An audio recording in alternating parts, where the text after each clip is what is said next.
అస్సలం వాలేకుమ్ వరహమతుల్లాహి వబర్కాతుహు. Hi hello welcome to my channel అండి. ఈరోజు అయితే కనుక సొంటం కోడి చికెన్ కర్రీ చేస్తున్నాను.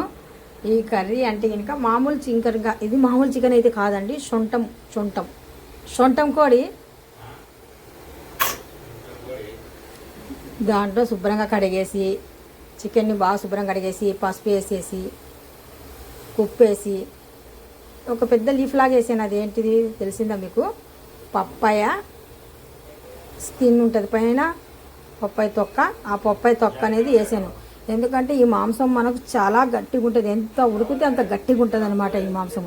అందుకనేసి మనం ఏం చేయాలి, అందులో పప్పాయ వేసామన్నమాట. ఆల్రెడీ అయితే కుక్కర్ అయితే ఇంకా ఉడుకుతుంది.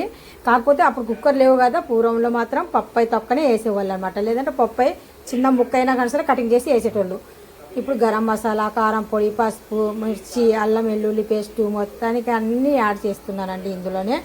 ఆయిల్ మీరు ఒక్కటే చూడండి, ఆయిల్ అస్సలు వేయలేదు నేను. ఎందుకంటే కనుక సొంటం కోడి చికెను మనం ఎంత ఉడికితే అంత ఆయిలీ వచ్చేస్తుంది అనమాట. ఇంకా ఆయిల్ వేస్తే ఇంకా ఆయిల్ వేయాల్సిన అవసరం లేదు ఈ చికెన్కి అయితే, నా దృష్టిలో. నేనైతే వేయలేదండి. మీకు చూపించాల్సింది, చికెన్ వండిన తర్వాత చూపించాల్సింది, అదొకటి మిస్ అయిపోయింది నాకు. ఎందుకంటే ఇంకా నాకు అప్పుడు ఇఫ్తార్ టైం అయిపోయింది, నమాజ్ చేసుకోవాలా, ఇఫ్తార్ చేసుకోవాలా,